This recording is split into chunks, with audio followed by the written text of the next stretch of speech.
Bismillahirrahmanirrahim. Assalamu alaikum wa rahmatullahi wa barakatuh. Welcome back to online classes of Iqra Huffaz Boys Secondary Schools, a project of Iqra Education System.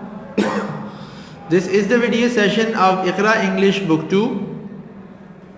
In the last video lecture, we learnt 3 double letter phonograms in Iqra Phonic Reader 2.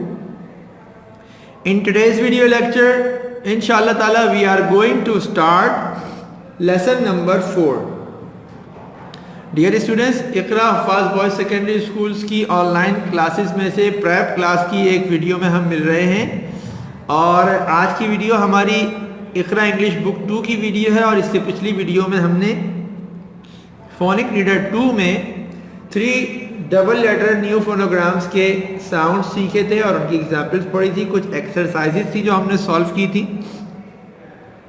आज की video में हम इकरा English book 2 में lesson number 4 start करते हैं। तो चलिए चलते हैं, लेसन नंबर 4 को स्टार्ट करते हैं। इसमें हमारा टॉपिक है सबसे पहले नॉन एक्शन सेंटेंसेस का।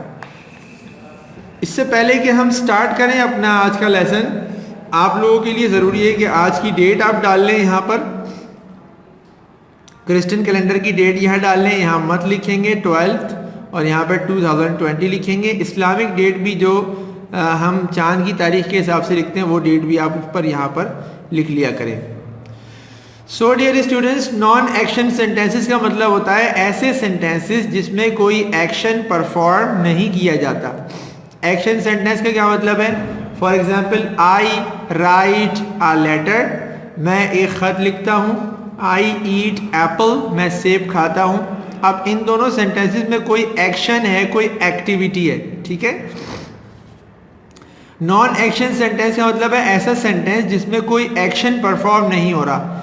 इस नॉन एक्शन सेंटेंसेस में हमारे पास जो वर्ब होता है इज, एम, आर या फिर वॉज वर्ब होता है, ठीक है। अब ये कहाँ और कैसे यूज होता है देखिए ज़रा, इसको पढ़ते हैं। लिखा हुआ है the verbs is, are and am show present tense. Verb जो है, वर्ब ये ऐसे वर्ड को कहते हैं जिससे हमें कोई एक्शन समझ में आता है या फिर स्टेट यानी हालत समझ में आती। कोई एक्शन मतलब कोई काम, कोई हरकत। जैसे ये देखिए पेंसिल हिल रही है ना, ये एक एक्शन है, ठीक है। या फिर हम लिखते हैं तो लिखते वक्त हमारी पेंसिल हिलती है। तो राइट एक ऐसा वर्ड है जिसमें एक्शन परफॉर्म किया जाता है, ठीक है। लेकिन ये इज, आर, एम, इसमें कोई एक्टिविटी, कोई एक्शन परफॉर्म नहीं होता, बल्कि इससे स्टेट पता लगती है। स्टेट मतलब हालत, स्टेट मतलब हालत, इससे पता लगती है। तो लिखा हुआ है verb is, are and am जो है ये शो करते हैं प्रेजेंट टेंस को, यानी मौजूदा ज़माने में हालत को बताते हैं। फॉर एग्जाम्पल, ये देखिए सेंटेंस लिखा हुआ आई am a boy. I am a boy का मतलब है मैं एक लड़का हूं। तो अब इसमें इसकी हालत बताई जा रही है कि इसकी हालत ये है कि ये लड़का है, लेकिन इसकी कोई एक्टिविटी नहीं है, कोई हरकत आपको करता हुआ नजर नहीं आएगा इस वीडियो में, इस तस्वीर में। सेकंड पे है ही इज अ पुलिसमैन, वो एक पुलिस वाला है। अब पुलिस वाला है के अंदर कोई एक्टिविटी नहीं है, बल्कि उसकी स्टेट बताई जा रही है, हालत बताई जा रही है, ठीक है। तो नॉन एक्शन सेंटेंस में क्या होती है? स्टेट बताई जाती है। और तीसरे नंबर पर वी आर सिस्टर्स, ये दोनों बच्चियां आपस में कह रही है कि हम बहनें हैं। तो हम बहनें हैं, इसमें कोई एक्शन परफॉर्म नहीं हुआ बल्कि हालत बताइए। लेकिन एम, इज, आर ये तीनों इस बात को शो कर रहे हैं कि ये कौन सा टेंस है? प्रेजेंट टेंस है। प्रेजेंट टेंस का मतलब होता है मौजूदा ज़माना। प्रेजेंट टेंस का मतलब क्या होता है? मौजूदा ज़माना। तो मौजूदा ज़माने की बात करने के लिए हम बात करते हैं am, is, are. I am a boy, मैं एक लड़का हूँ। ही इज अ पुलिसमैन, वो एक पुलिस वाला है। वी आर सिस्टर्स, हम बहनें हैं। तो ये तीनों के तीनों ऐसे एक्सप्रेशन है जिससे पता लग रहा है कि ये मौजूदा ज़माने की बात की जा रही है। अब ज़रा देखिए लिखा है the verbs was and were show past tense. Verb में was और were ये दोनों शो करते हैं किसको? पास्ट टेंस को, यानी गुजरे हुए ज़माने को। यानी जब इन दोनों में से कोई सेंटेंस में आएगा तो ये पता लगेगा कि ये उस ज़माने की बात हो रही है जो गुजर चुका है, चाहे वो कल गुजरा है, चाहे वो 2 घंटे पहले गुजरा है, चाहे वो 1 साल पहले गुजरा है। फॉर एग्जाम्पल देखिए, they were in the park yesterday. They were in the park yesterday क्या मतलब वो सब कल पार्क में थे। वो सब कल पार्क में थे। अब तस्वीर में देखिए 2 बच्चे हैं और ये कुछ खेल रहे हैं और इधर भी एक बच्ची है, वो भी, ये सब मिलके कुछ खेल रहे हैं। लेकिन ये लोग कब थे पार्क में? आज नहीं है, अभी नहीं है, बल्कि कल थे। तो उसके लिए यूज हुआ वर, दे के साथ वर आ गया। इसी तरह सेकेंड एग्जाम्पल है he was in the village last week.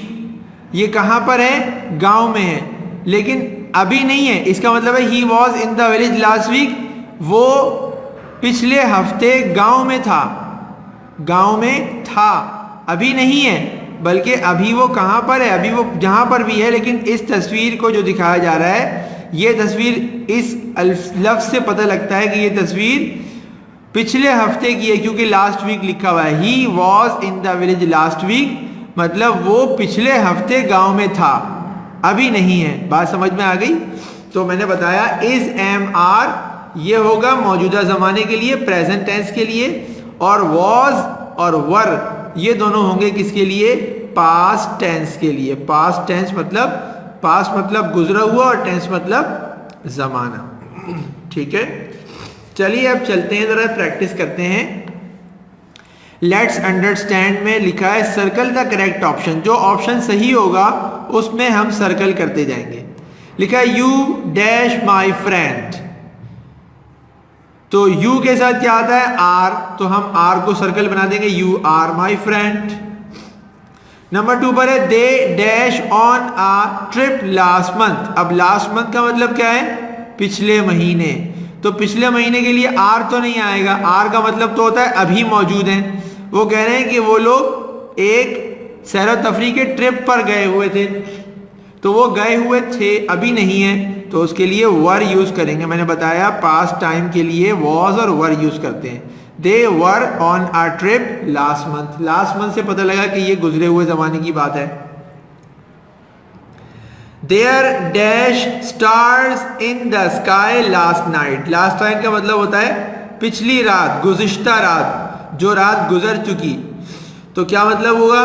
Was नहीं आएगा, वर आएगा, क्योंकि स्टार्स ज्यादा हैं। तो क्या क्या बनेगा sentence? There were stars in the sky last night. कल रात आसमान पर बहुत सितारे थे। सही है। नंबर नेक्स्ट में है Ali dash a clever boy. Ali कैसा लड़का है? क्लेवर लड़का है। तो क्या बनेगा? Ali is a clever boy. Ali is को सर्कल कर देंगे। एम तो सिर्फ आई के साथ आता है, ठीक है। तो क्या बन गया? Ali is a clever boy, Ali एक चालाक लड़का है। इसके बाद these dash my coats. These were, अगर वर लिखना होता हमें तो यहाँ पर लास्ट मंथ या लास्ट ईयर या लास्ट नाइट या यस्टरडे लिखा होता, लेकिन ऐसा कुछ भी नहीं लिखा हुआ। इसका मतलब है कि यहाँ पर आर आना चाहिए। दीज आर माई कोट्स, ये मेरे कोट्स हैं। और लास्ट में है I dash happy yesterday. Yesterday का मतलब गुज़िश्ता कल। तो क्या बनेगा? I am. आई एम का मतलब होगा मैं हूं, लेकिन ये है गुज़िश्ता कल की बात, तो वॉज पे सर्कल करेंगे। आई वॉज हैप्पी यस्टरडे मतलब मैं कल बहुत खुश था। आई वॉज हैप्पी यस्टरडे, मैं कल खुश था। ठीक है स्टूडेंट्स, तो इस तरह से हमने ये इज एम आर और वॉज वर की कुछ प्रैक्टिस की। चलिए चलते हैं अगले पेजेस में भी प्रैक्टिस करते हैं।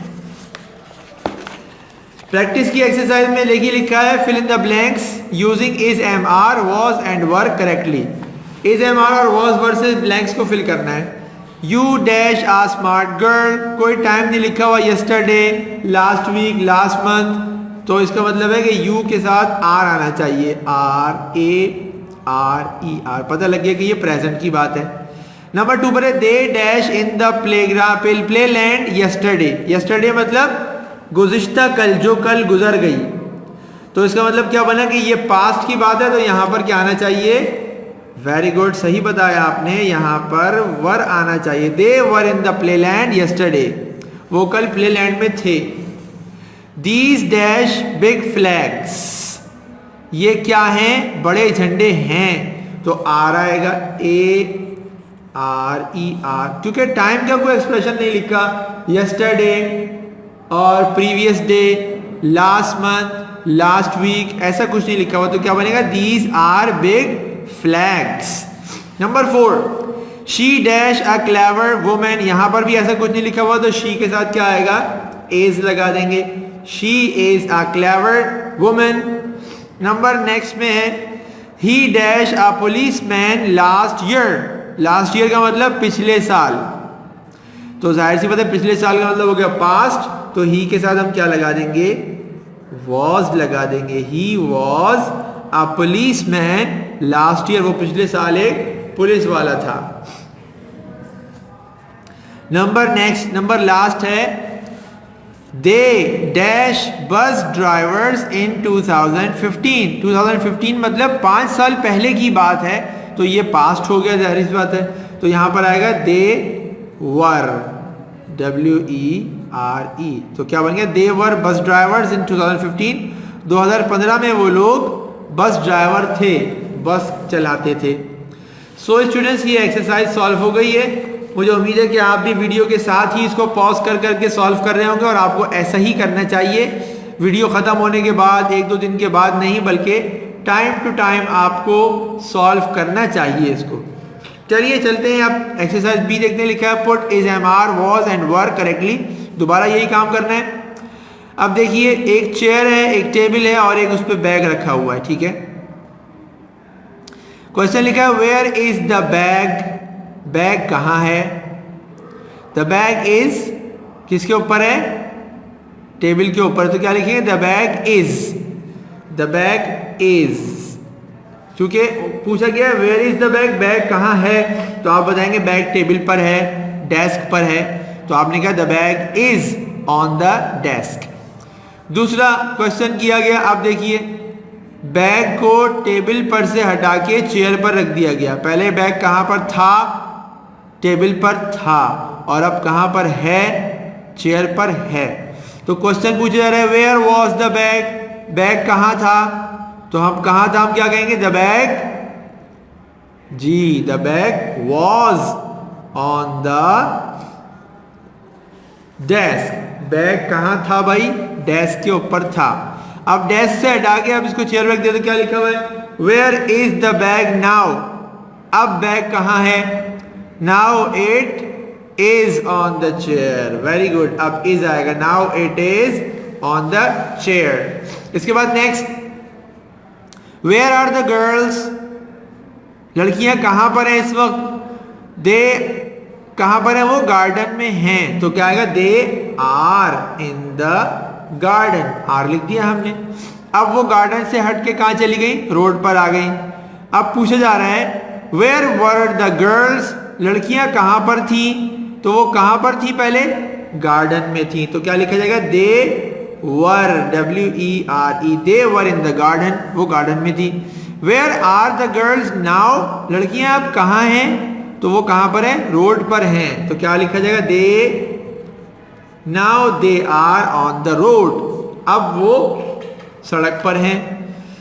चलिए लास्ट देखते हैं। लिखा है वेयर आर द बॉयज। लड़के कहां हैं? वो किसमें हैं? कार में हैं, तो क्या कहा जाएगा? They are in the car. इसके बाद नेक्स्ट में अब पूछे, अब देखो लड़के कहां पर आ गए? कमरे में आ गए ना, ये दोनों अब ये कार में नहीं है, तो पूछा जा रहा है वेयर वर द बॉयज। लड़के कहां थे? तो वो कहां थे? गाड़ी में थे, तो क्या लिखा जाएगा? They WERE, they were in the car. Where are the boys now. लड़के अब कहां हैं? Now they are in the house. अब यहां पे आर लिखा जाएगा। सो स्टूडेंट्स, आई होप कि ये आपको इंशाअल्लाह ताला समझ में आ गया होगा। चलिए अब जरा चलते हैं, चल के यूनिट नंबर 4 स्टार्ट करते हैं। इसकी रीडिंग, हमारी यूनिट का नेम है natural resources. Natural resources, natural resources का मतलब क्या है? कुदरती वसाइल। वसाइल मतलब वो चीज़ें जो हमारे पास मौजूद हैं इस्तेमाल की, उनको वसाइल कहते हैं, ज़राए कहते हैं। ठीक है, सबसे पहले कीवर्ड्स के वर्ड्स देख लेते हैं, इसमें क्या क्या वर्ड्स लिखे हुए हैं। नंबर 1 पर है नेचुरल। नेचुरल को उर्दू में क्या कहते हैं? कुदरती। नंबर 2 पर रिसोर्सेज। रिसोर्सेज मतलब वसाइल, वाव सीन अलिफ हमजा लाम, वसाइल। नंबर 3 वुड, लकड़ी। नंबर 4 ब्रीथ, सांस लेना। Number 5 furniture. फर्नीचर को उर्दू में भी हम फर्नीचर ही बोलते हैं। हर्ट, हर्ट का मतलब है नुकसान पहुंचाना। स्मोक, स्मोक मतलब धुआं। सिक, सिक मतलब मरीज, बीमार। ग्रो मतलब उगना। ट्रैश मतलब कचरा।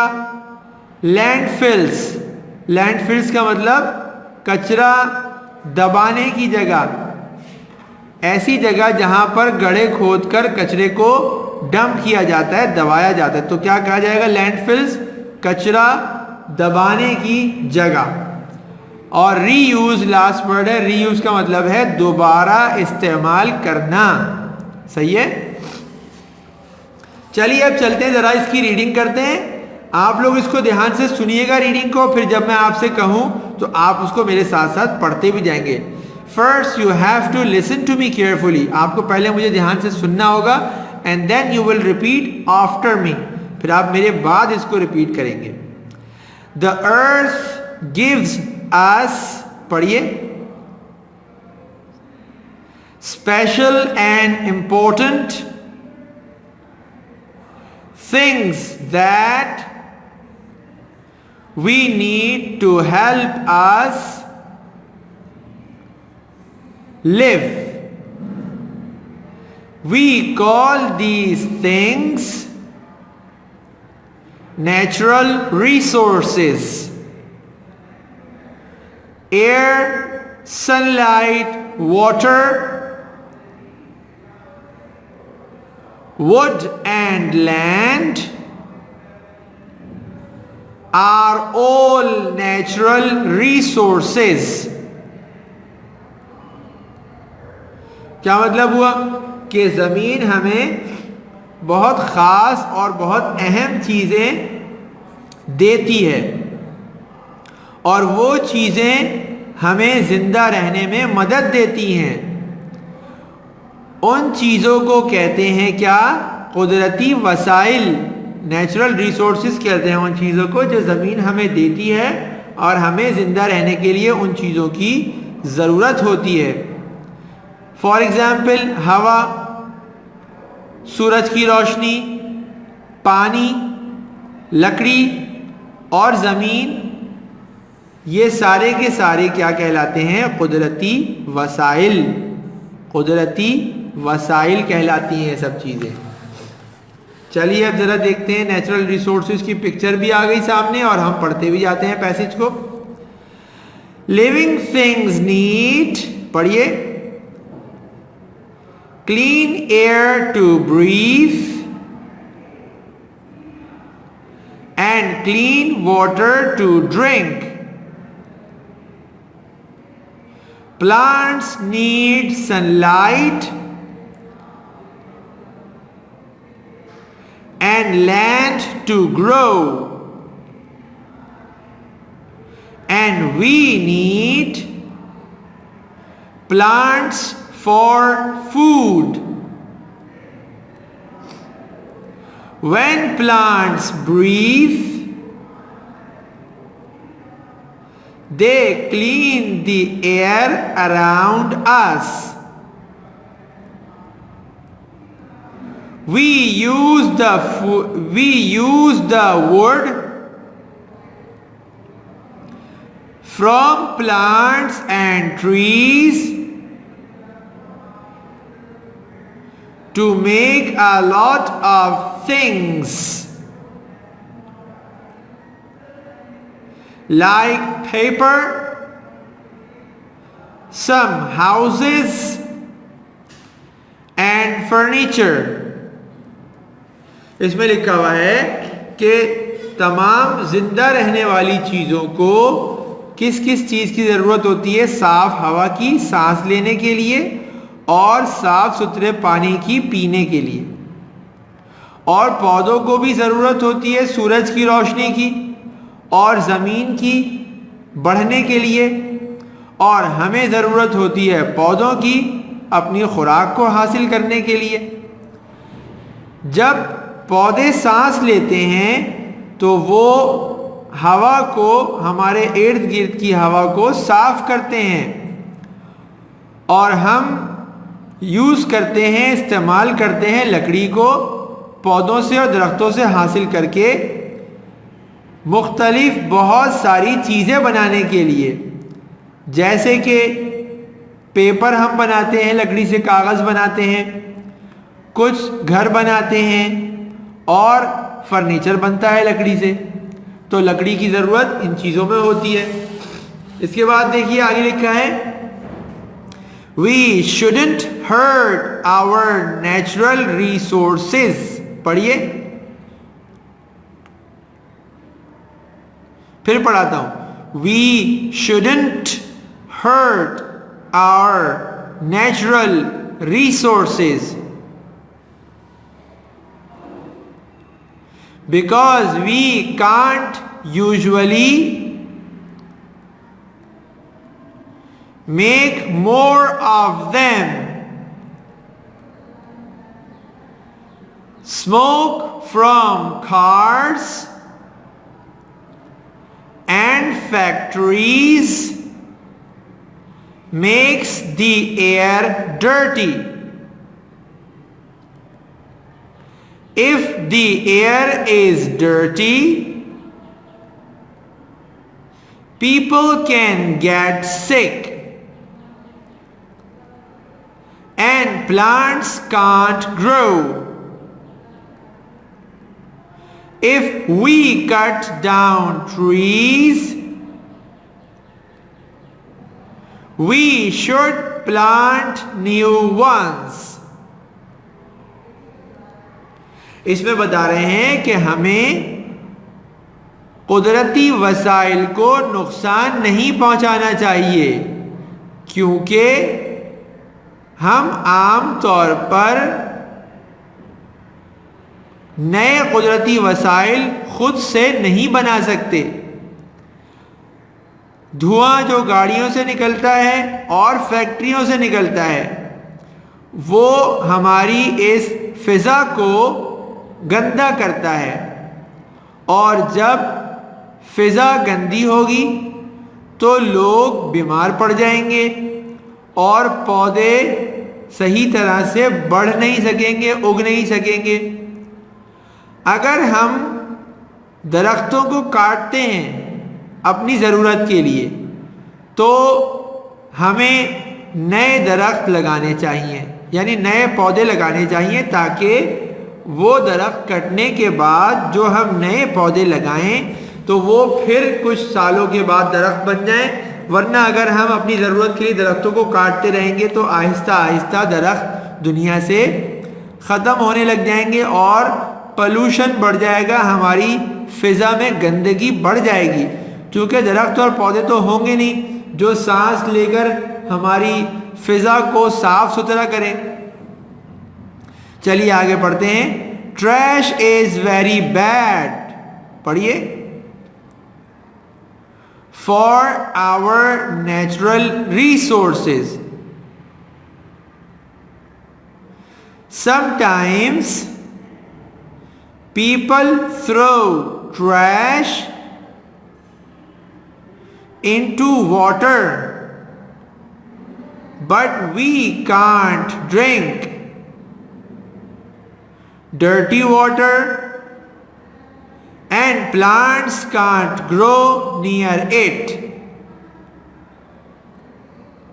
लिखा है कि कचरा तो बहुत गंद है, बहुत बुरी चीज़ है, और वो हमारी कुदरती वसाइल के लिए बहुत बुरी चीज़ है कचरा, गंद। कभी कभी लोग कचरा पानी में फेंक देते हैं और गंदे पानी को हम इस्तेमाल नहीं कर सकते, पी नहीं सकते, और गंदे पानी के पास पौधे भी सही तरह से नहीं उग सकते। Trash goes to places called landfills and it stays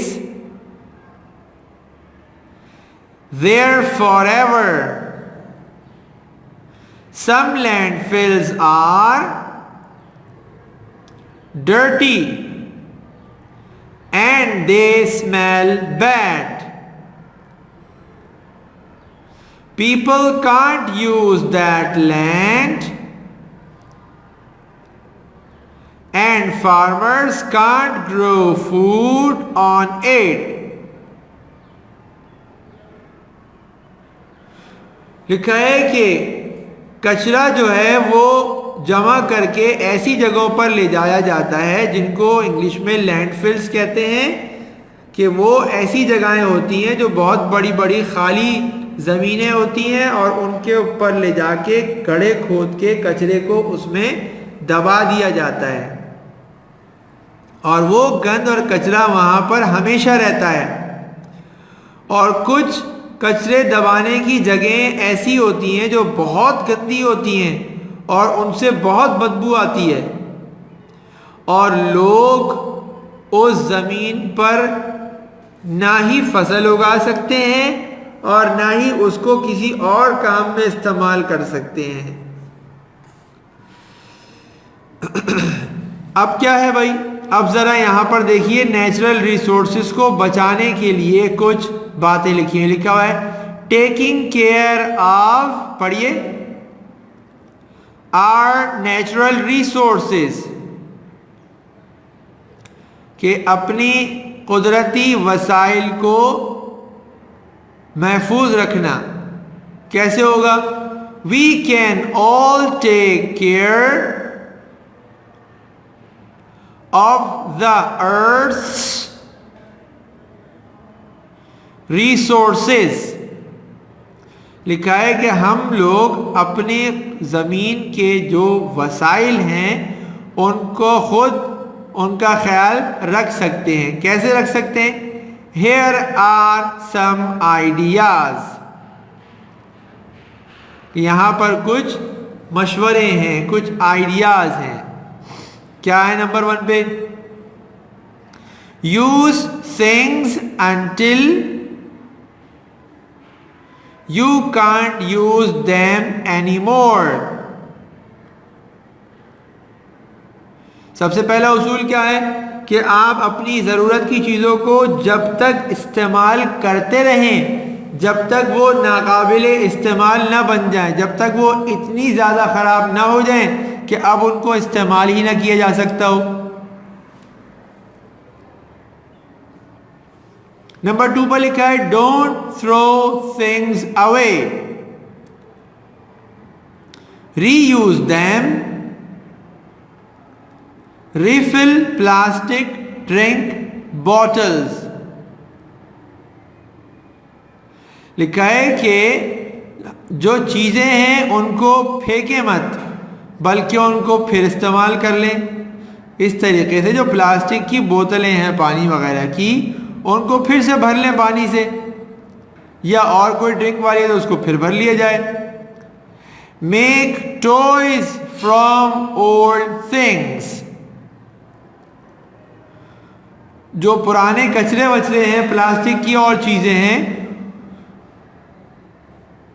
उनसे आप क्या बना सकते हैं? चीज़ें बना सकते हैं। जैसे इस पिक्चर में आपको चीज़ें बनी हुई नज़र आ रही हैं, ये सब कचरे ही से बनाई हुई चीज़ें हैं। जो कचरा प्लास्टिक की बॉटल्स हैं, देखिए उसको मुख्तलिफ तरीक़ों से यूज़ करके कोई चीज़ बनाई गई है।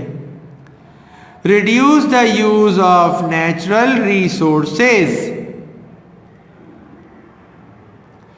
Take your own bag to the store.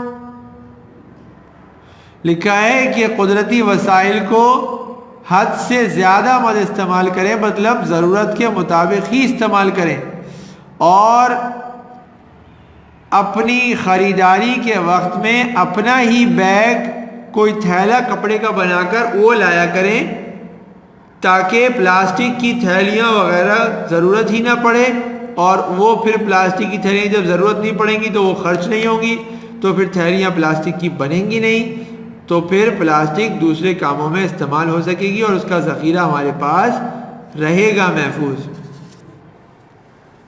So dear students, this is the end of today's video session and I hope you have clearly understood some exercises of non-action sentences and reading of lesson number 4.